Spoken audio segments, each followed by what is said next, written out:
Hi readers, I'm Jess Redman and I am the author of 3 books, The Miraculous, Quintessence, and my newest book, the one that I'm going to read to you from today, The Adventure Is Now.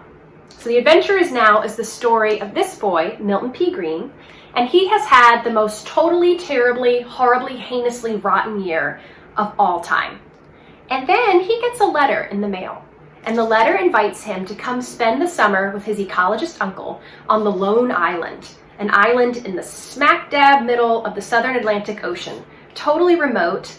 And when he's there, Milton finds a field guide. And the field guide is filled with fantastical plants and animals. And the field guide is in the book, so you get to find out about these plants and animals. And the guide also happens to be filled with some clues that will lead to a hidden treasure, a treasure that will save the island from development. So Milton and his friends are off on this wild adventure, this treasure hunt through the jungles of the Lone Island, and if they can survive, it might be the most spectacular summer of all time. But first they have to get started, so I am going to read to you from the first chapter of The Adventure Is Now, and we'll see how things begin for Milton P. Green. Chapter 1, A Letter for Milton P. Green. On June 3rd of the most totally, terribly, horribly, heinously rotten year of all time, a letter was delivered to Milton P. Green's house. The envelope had probably been white once, but now it was a sort of phlegmy green, and it was covered in about 100 stamps. That letter had traveled a long, long way. Only moments after the letter's arrival, a bus pulled up at the corner, and even before the doors could fully open, Milton P. Green squeezed himself out onto the sidewalk and took off running. From behind him, he could hear someone calling, "See you tomorrow, Elena!" "Bye, Nico!" someone else hollered. "So long!" Milton shouted over his shoulder. "Until we meet again!" No one yelled, "So long, Milton!" But he hadn't really expected anyone to. Milton had been practically so longless for the entire most totally, terribly, horribly, heinously rotten year of all time, and completely so longless since the bird brain incident. As expected as it was, the silence still felt like some great invisible hand reaching out from the bus and shoving him forward, shoving him away. Milton stumbled, then raced on, a small, pale, bespectacled blur with an oversized backpack, beelining toward home, where the letter was waiting. But when Milton reached his house, he didn't take so much as a peek inside the mailbox that hung beneath the doorbell. He didn't see the bills, or the credit card offers, or the dental cleaning reminder, "We miss seeing your smile," or the phlegmy green envelope. He flung open the front door and threw himself inside. The house that Milton ran through was empty. His mother had been working more and more lately, but she told him she would be home at 5:50, and she was a very punctual lady. His father, however, would not be coming home at 5:50, or 6:15, or midnight, or ever. He had moved out 3 months ago, and now Milton only saw him on Tuesday afternoons and every other weekend. Milton's former best friend, Dev, who used to go on backyard expeditions and play video games with him after school, wouldn't be coming over either. Dev had hardly spoken to Milton since November. Yes, it had been a rough year. It had been the most totally, terribly, horribly, heinously rotten year of all time. Except for one thing. The thing that Milton was running to. Isle of Wild. In his room, Milton collapsed onto his bed and pulled his handheld out from under his pillow. He had finally convinced his parents to buy him the handheld last summer, when things had already begun to get a little rotten around the edges. Here's his handheld.